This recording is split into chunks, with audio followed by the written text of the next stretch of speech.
Hey, everybody. Hey.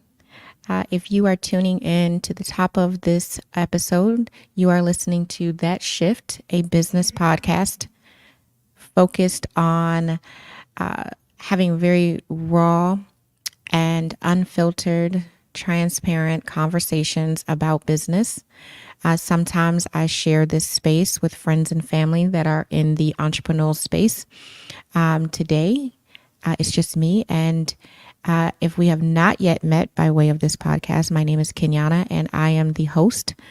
And today, I really want to address something that has been such a wild thought to me over the years relative to mindset. And there was a few years ago, it became more of a trending thing about the difference between the entrepreneurial thought process when it comes to the employer versus employee mindset. And when I first heard it, I thought it was really wild because I thought it was kind of a weird way to minimize the role of an employee and to maximize an employer and this boss thought process, this boss idea. And it was wild specifically for me because although I've been in the entrepreneurial space for a long time, there was times that I was double dipping. I was in both roles. And some of my frustration came from what my goals were as an as an employee. And when I moved from employee to entrepreneur to small business owner, I still didn't yet have employees, excuse me. I wasn't an employer. And so that transition in and of itself was kind of crazy that there's this insta transition that you can go from an employee to an employer. And that's not real life. Going from, punching in, whether it's an 8 to 4, a 7 to 3, a 9 to 5, an 11 to 7, whatever the jam is, that you're going to automatically jump into a space where you are now the boss and you are bossing others around.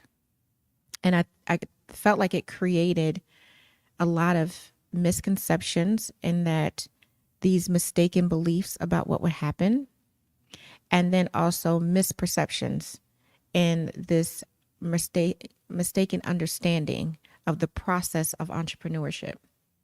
And I was always a good employee. And that was for different reasons. I was coming from a community, a family, a part of the country. I'm from the South, where work ethic is everything. It's who you are. You show up and you show up well, and you do the work. You come in on time. You follow the rules. You check the boxes. You don't call in unless you are really, really, really sick. I mean, down for the count. You show up, and I did. From my very first job to my very last job. And my very first job was McDonald's. And, well, it was my first job going somewhere. My very first job was finding problems in editing the Buffalo News. They used to give you a quarter an error. If you find it, they'll give you a quarter an error. And even that I took seriously, reading every paper and going through everything. because you can't find a problem if you don't even know that it exists. But by the time I got to McDonald's, I showed up for my shift. I came in on my days off. Now, whether and now in my 40s, I think I showed up too much where it changed the expectation. But I digress. But, to me, that was work ethic, right? And then my last job, as far as being full time and having a clock in, was Geico. And I feel like Geico, even though it wasn't a good fit for me as a person, and it had nothing to do with Geico. Let me just put that out there. It had nothing to do with Geico. It had more to do with how much I could personally stand. And I worked in the claims department, and I was taking in calls of accidents. And even though by default I am not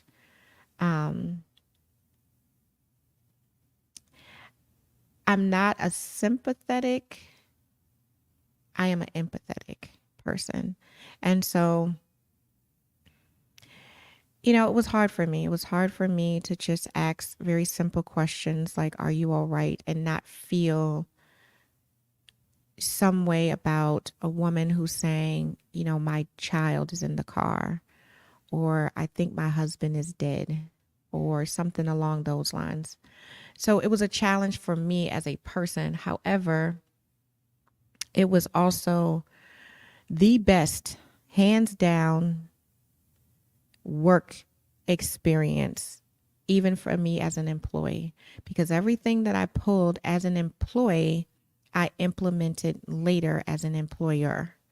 So Geico, even the process to get in, at that time, they were hiring, now this is pre-COVID, they were hiring 4 out of every 100 people. And so their process of elimination, their process of knowledge and compatibility and alignment was very, very strict. And so you had to show up. You had to give your best stuff. You had to do all that you could, and give all that you had. But when you got in, there was the same kind of formulaic experience. You had 1 weekend day off and 1 weekday. And the idea behind that was take care of business, doctor's appointments, ... on the weekday. Take care of your business. And on the weekend, you have 1 day to be great. That could be a Saturday or Sunday, and it depended on the team that you were on. So I did not mention at the top of the episode, but this is live. So if you are tuning in by way of Facebook, YouTube, Instagram, I believe, X, let me know that you're here. I see folks coming in sometimes, but I can't tell who you are, and I want to love on you. So let me know that you're here, and if you have anything to contribute to the conversation, whether it's a thought, a question, an idea, let me know. But so we had these days set off, and also we had a 45-minute break as far as lunch, and then 2 15 minutes. And it created this schedule of discipline. You had very specific markers during that time, or boxes to check. And then there was also the discipline of being clocked, how much time you're spending on things, so you weren't mismanaging your time. While I struggled with the empathetic piece of it, and it put me in a position to mismanage my time, meaning you have X number of minutes for a call, I always went over. I wanted to to love on the person in real time. I wanted to make sure that when the call disconnected, when we disconnected, that they felt better. If not good, just better. And that my heart was full that, I said all I could say. So, but when it came to the actual task of getting things done, I was on it. I was on it. I understood the assignment, but I also was in a position to see the areas of opportunity. What was not being done? What wasn't done properly? So when this idea came about of the employee versus employer, I think initially I was in my feelings, if I'm being honest. I was in my feelings because it doesn't mean that that these are all, it's not a either or. It can be a both and. You can be a good employee and still be a good employer someday, but you can also be a bad employee, and it wouldn't be necessarily connected to the fact that you can't work, with others, and you don't want to be bossed around, and you don't want to be told what to do, and you are just way too innovative to be in a space like this. I think that's when, I feel like that trend took more of an ego turn, and it created this following of folks that didn't understand entrepreneurship or what was to come, or they created this fantastical idea as to their life as an entrepreneur. And it also was, honestly, I took it as a slap in the face to employees, because if you feel that, I'm an employer and I'm this, I'm that, and employees are just this or that, but you're hiring those people. If that's your thought process, if that's your belief system, that is very apparent in the things that you do. And that's why you have, folks that can't lead, but there was a lot of misconceptions. The biggest one that I'm addressing now is the idea that they're fundamentally different, that it's either you're a boss or you're not, you're an employer or you're not, as opposed to a both and.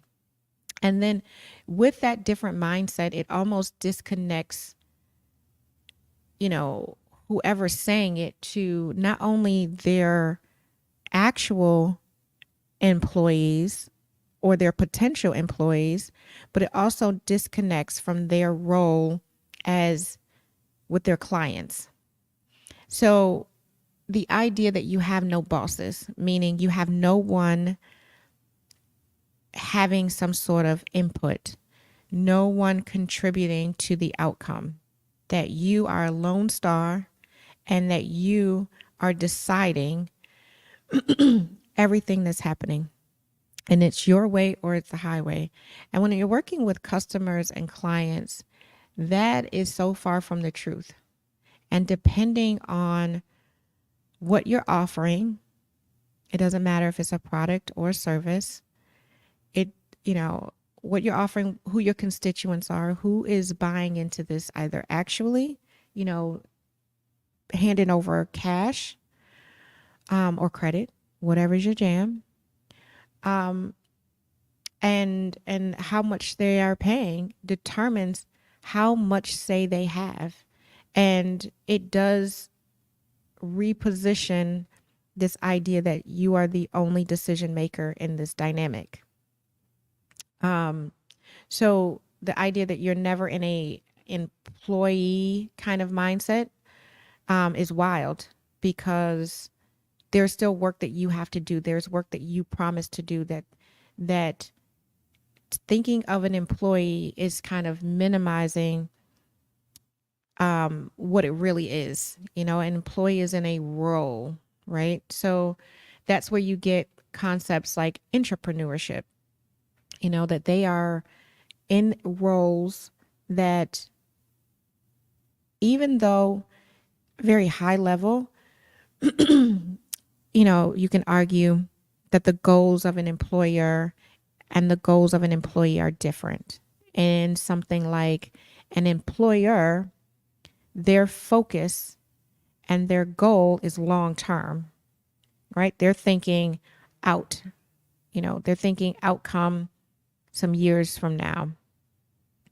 Whereas an employee is thinking short term. They're thinking check to check, month to month. And I think while, excuse me, some of that can be true, and it absolutely is subjective. It depends on the type of job.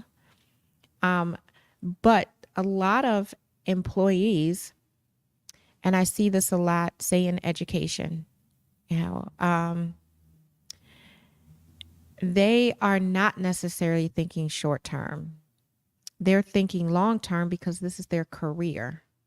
So for me, looking at deans, looking at chairs, looking at full-time professors as an adjunct, I'm looking at them and this is their career. Despite the fact that they are paid a salary and they have a commitment to whatever institution that they're at, whatever college, whatever university, whatever trade school, whatever the jam is, they are thinking long term.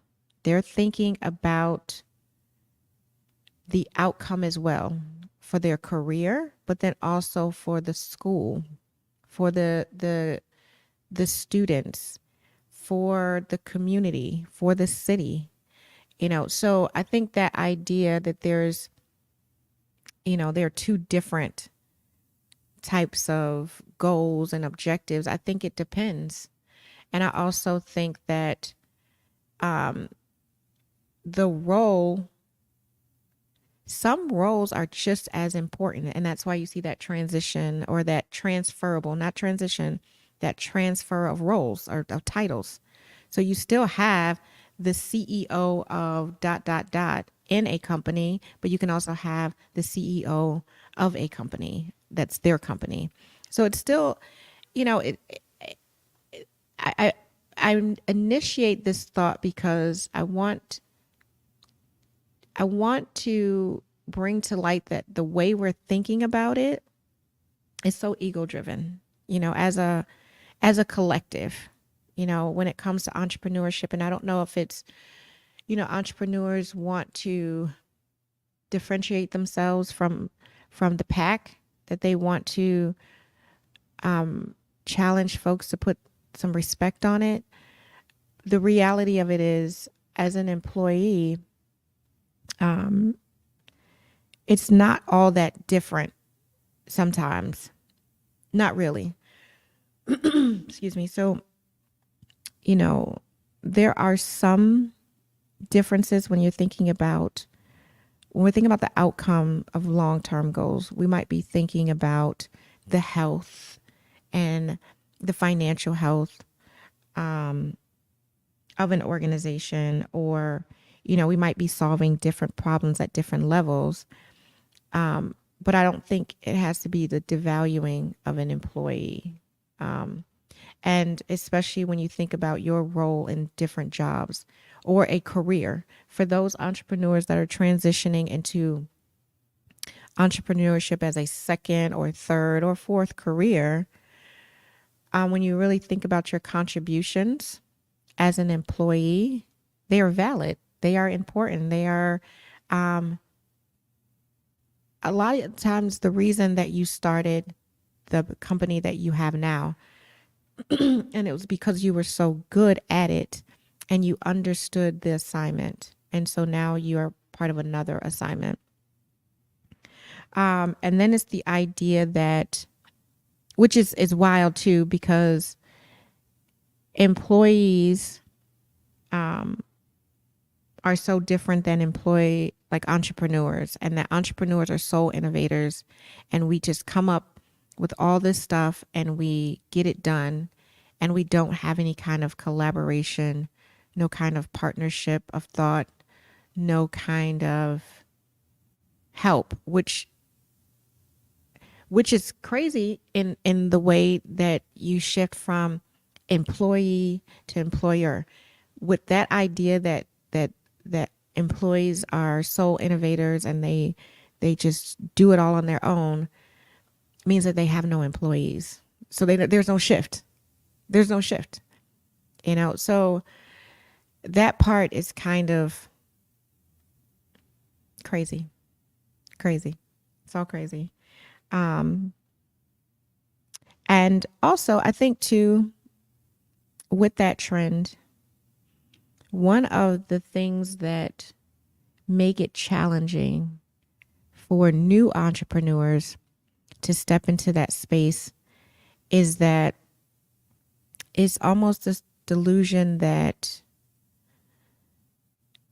because it's an either or and not a both and, that they have to quit their jobs and they cannot be both at the same time. So you just have to jump up and leave. And there's so much concern about that. Last night, I was on a panel with some other really dope entrepreneurs, and we were addressing a question that a student asked about when and how you know to leave your job. And, the idea that there's a definitive marker, whether it's, how much money you've earned, how many, if you were double dipping, how much product you sold, what's the thing that really cements when you leave your job. And the panel was really a nice, diverse group in that two were graduate students, and then one did have a full-time job, and then three, this was full-time. Entrepreneurship was full-time. And so the answers varied, right? They were stories of when they left and, what was the reason to leave. And it's, some of the smaller conversations around that was, I can't be a boss at a job. And because of that, even though I don't know what it's like to be a boss, we'll use the language of, even though I'm not sure what it's like to be an employer, I can't be an employee at the same time. But I have to be an employer because that's the boss. And I'm listening to this conversation because I knew I wanted to talk about this in some point or another. And I'm thinking, folks are quitting their jobs. Entrepreneurship is already, just a shift in and of itself, right? There, you got to be with the shift to even commit to it. But not only that, to take on all of these myths and ideas, and, we're listening to all this stuff. And you have these folks on Instagram, on YouTube, and they're creating this narrative.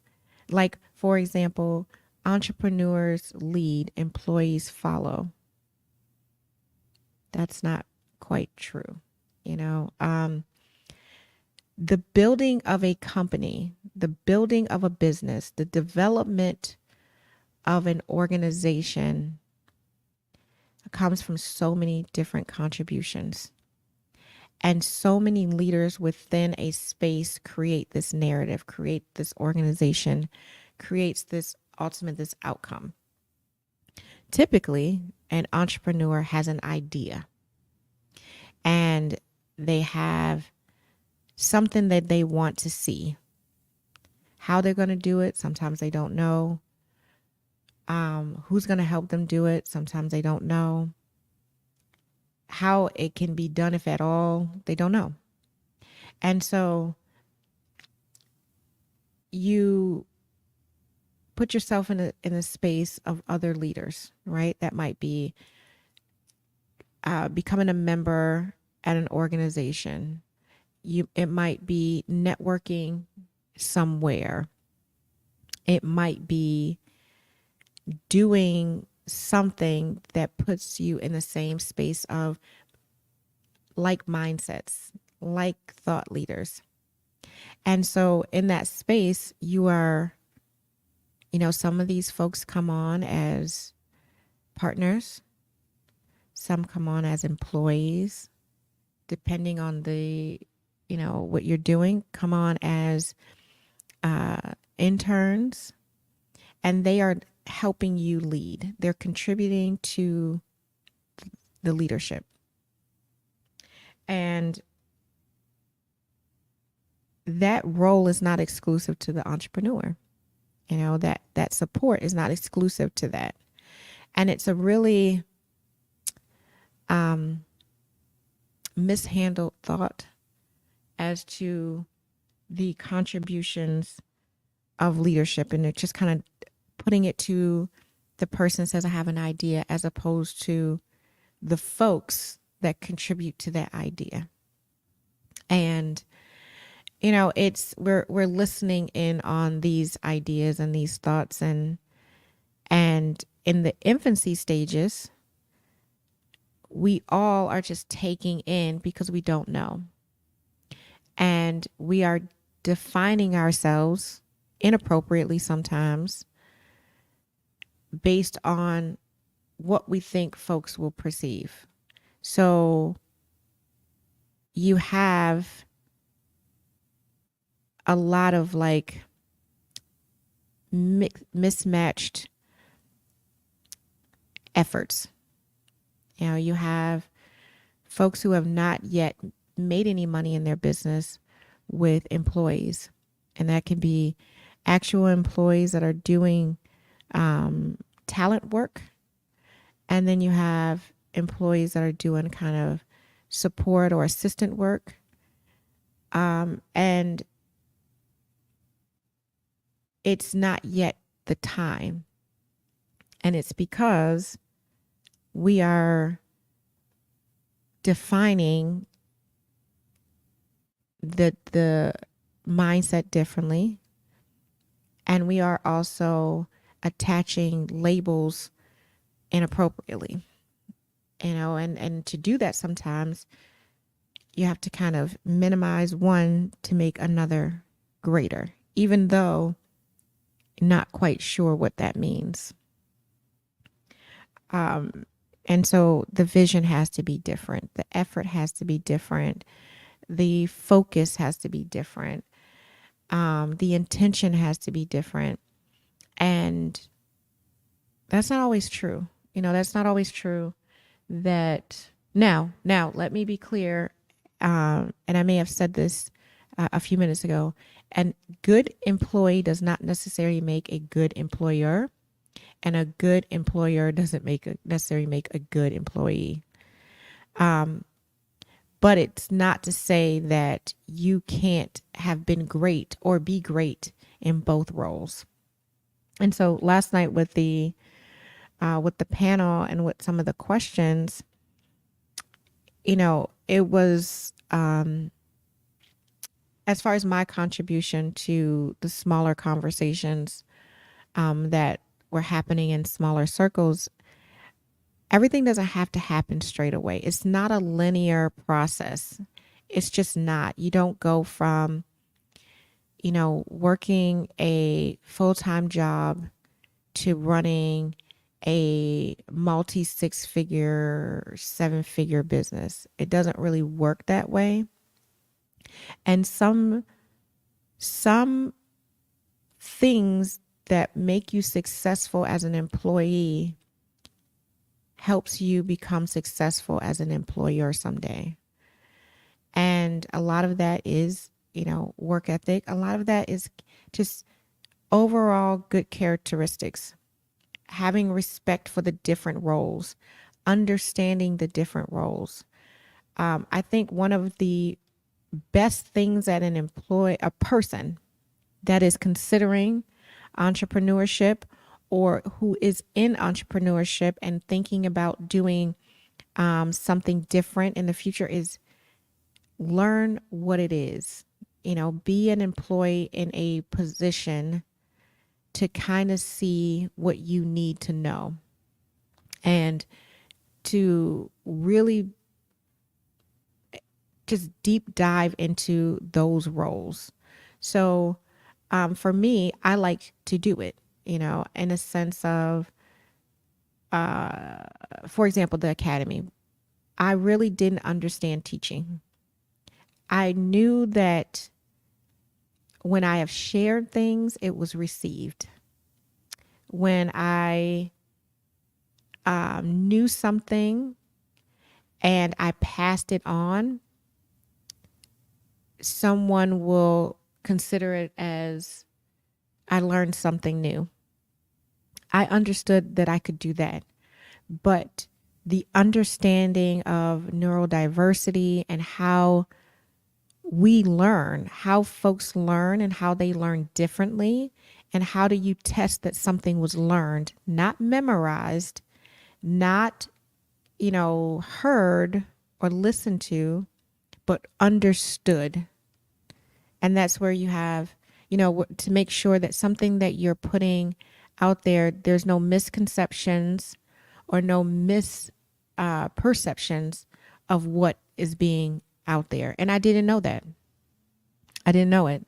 And to be a good, I'm good at that work, but then also to ultimately be a good employer and hire the right people, I needed to understand what exactly is a teacher. I'm going to create this school, and with this school, I'm going to teach a group of people something. What does that really look like? What does that mean?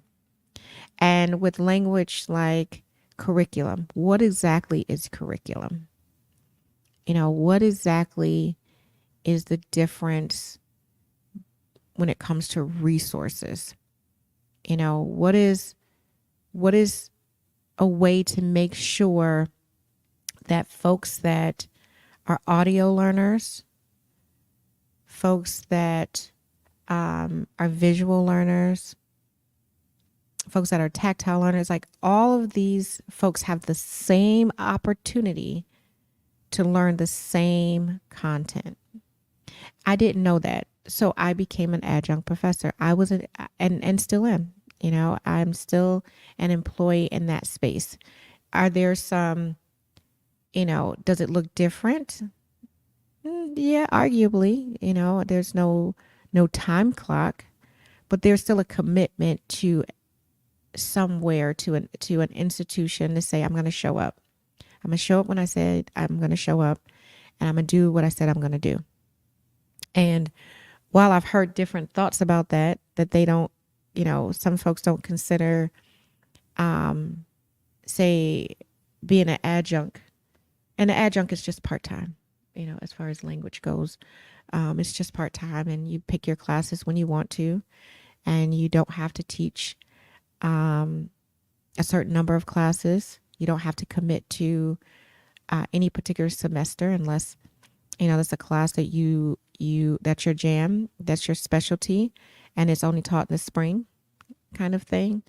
And there's a lot of flexibility. There's a lot of do you want to, but you don't have to. But it's still a commitment to somewhere else. I still have to do good work. But it was also, for me, very much important for me to learn what I was trying to do. And the only way I was going to learn, it was not going to be YouTube. It was not going to be Google. It was going to be boots on the ground and you figuring out how folks learn and adjusting when it doesn't work. And I tried a lot of things in the classroom. A lot of things did not work. It wasn't their jam. Now, with that, I think it keeps me on my toes. I will still show up in a classroom every now and again because I need to stay grounded. For me, it keeps me grounded. There's no delusion about my my role in my company or my role in their company or their business, the business of education. There's no delusion about that. But it's because I'm taking those roles and kind of finding ways to allow one to support and help the other.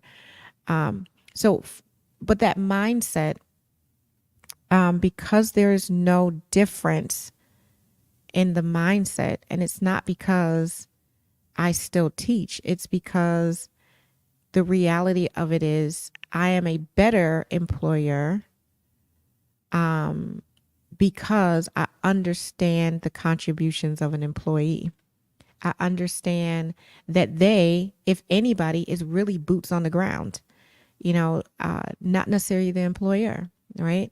So the employee is boots on the ground. They can identify the problems that are there. They can identify the issues that are there. And some go on to become employers because they come up with some sort of innovative way to mitigate the frustration of the company, right? They figure out a way to solve those problems or handle those issues. And then you have that shifting. And sometimes that's not what they want to do. They want to be an entrepreneur in that they want to bring up solutions. They want to throw them out. They want to put the spaghetti on the wall and see what sticks. And it's still preneurship, right? But, employees are boots on the ground. And I think there has to be some respect for it. We cannot just leave our lives behind and say, that's the old me. I'm no longer somebody's employee. I'm an employer. I'm a boss. And the life that I once upon a time had has nothing to do with the life that I have now. And, folks are going to put some respect on the fact that I'm a boss and I answer to no one. I think it's crazy. I think it's a very silly way of thinking about it, about the role that you currently have and the role that you once upon a time had, and the connection of the two. And it also creates a really nasty, or potentially create a really nasty attitude about employees. And if you were ever an intuitive employee, meaning you can grasp the energy, that you can look at the culture of the organization and decide how you're going to move. And that movement could be, I'm here for a check. That movement could be, I don't like y'all, so I'm not coming tomorrow. I quit. That energy could be, you can read, the thought process behind who's who. And it potentially can create a nasty culture for your company because you don't value, them the same. It's not equal. You're not saying, this company is supported by everyone I hired. If you are the person that gives the thumbs up, you hire these folks and your thought process is, I'm the boss. And so then you have this top down approach and it creates potentially a hostile environment, a weird environment. And as an entrepreneur, especially if you are within a certain number of years in your business, you can't afford it. you don't have enough to really believe that, and there are ebbs and flows, there's feast and famine in entrepreneurship. And I'm a big believer in knowing how you want this to go. And once you know how you want it to go, do it, and do it in a, good and proper way, in decency and in order. One of the panelists last night, John, he was saying his favorite quote is, "Life is an occasion, rise to it." And it's the same thing with business. That ego part of entrepreneurship, it has a very short life before reality kicks in and you realize you really, really need folks, and you need good employees. And if you were ever a good employee, you're looking for people that matched your energy, people that showed up, they did the work, they gave freely and generously within their capacity and their role. And so ego can't be a part of it. And that's really the overall thought process for me with that employer versus employee mindset, that it's all ego driven. It's all a boss, space to be in. And when the work is really being done, you don't have time. You don't have time to have a battle of the egos, and with these different ideas, I think there's always the idea that has to be considered, that the first time it was said, or the initial time that it was put out there, the context may have been different, right? By the time we hear things, and there are now memes and they are, posts on social media, they've been bastardized, right? They have been completely pulled apart. And when you hear the original thought, could be something so simple like, I had to change my mindset when I decided to leave my career of 2 decades to pursue this business idea. And I had I don't have this to do. I'm just here for a check. I'm not here to make friends. And that was my mindset as an employee. And now I have to adopt this new mindset of consideration, of compassion, of authentic thought for people and support. That could have been the original thought. And I leave space and give grace that there was probably something that came before what we see. However, what we see is very ego driven, and it's being repeated, and it's being shared in speaking engagements, and it's being shared in groups of folks that are just so green and they have no idea, and they're being introduced to experts, for lack of a better word, or people that have been in this space for X number of years or decades, and they've had all these different achievements and accomplishments, and they are standing before them saying, you need to change your mindset. You're a boss. You better act like it. Nobody is going to push you around. Nobody's going to tell you what to do. You are a boss. And so they're sharing that energy, and folks are starting businesses, and in those businesses, they are acting a damn fool. They are being unkind. to people that work for them because they are a boss. They are being inconsiderate to people that are committing to them and showing up, rearranging their family schedule, rearranging their personal lives, and they're showing up to help you execute this idea, to help you achieve these things. And you are acting a damn fool. And then you are also having that same energy with people that are paying for your services, buying your product, and it's a very unkind way of moving in business. It's very unkind, and it really, for me, there's other thoughts, about entrepreneurship and how you should be and how you should move and how you should price and how you should talk to folks and what you should sell and all those things. There's always stuff like that.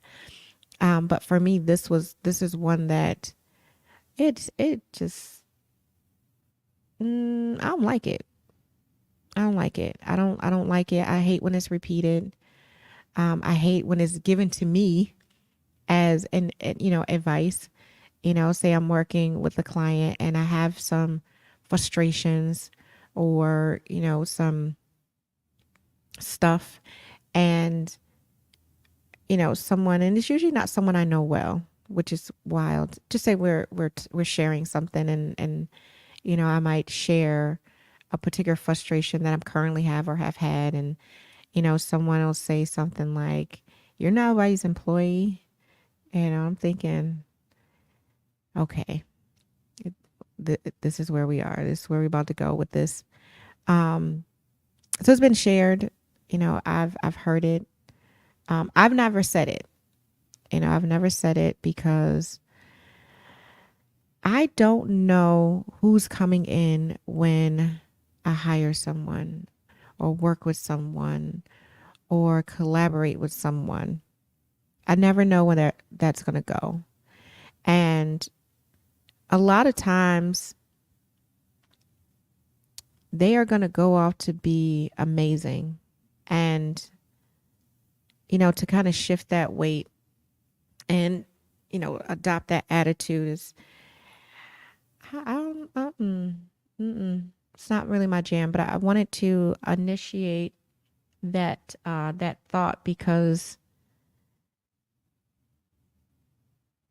it's not so much a debunking the myth per se. It's throwing out a different perspective on that idea. And again, I think that it is only fair to acknowledge that there was probably some more context to that. And someone, pulled a quote and, chopped it down to, 4 words kind of thing. Or 3 words or whatever they ultimately did.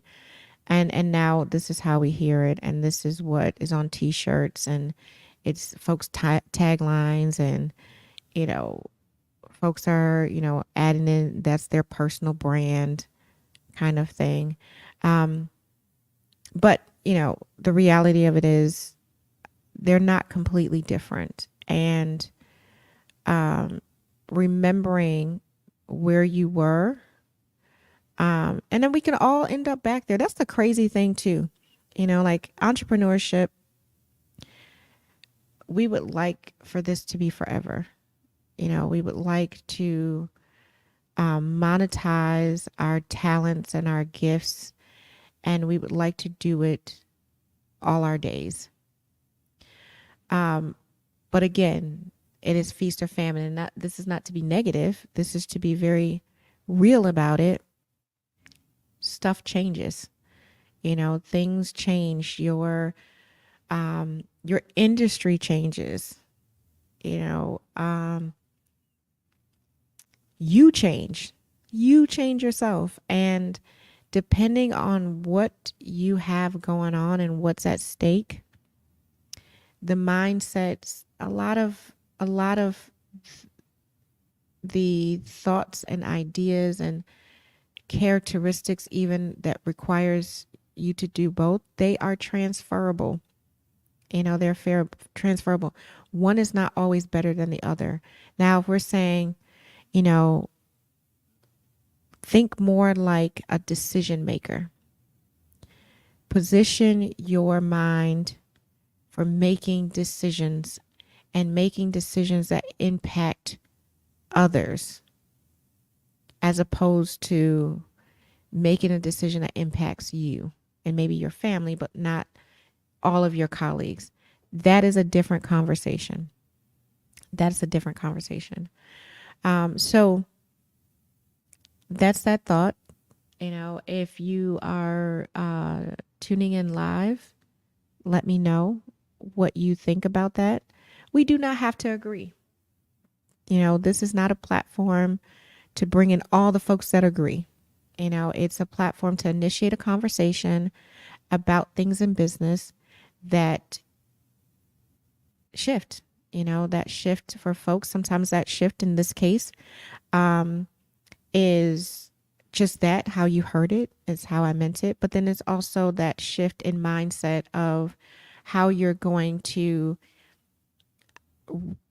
own and operate your business. It doesn't matter if you're listening to this and you are in the infancy stages and you're just kind of getting together and you're putting together and preparing your mind for what's to come, or you've been in business for some time and you are listening. It's something to put out there to consider. You take what you need, you leave what you don't. And what you take, you make it your own. You might add or subtract to that thought process and say, you know what? I agree, but I also disagree with this. But I'm going to align with this. And that's fine. That's fine. The sole purpose of every episode of this podcast is to initiate a conversation that you are going to have with yourself, that you're going to have with your entrepreneurial friends, that you're going to just take a moment and say, I agree or I disagree. And some of it you may say, you know what? No,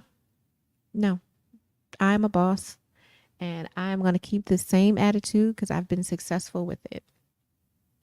And that's cool too. That's cool too.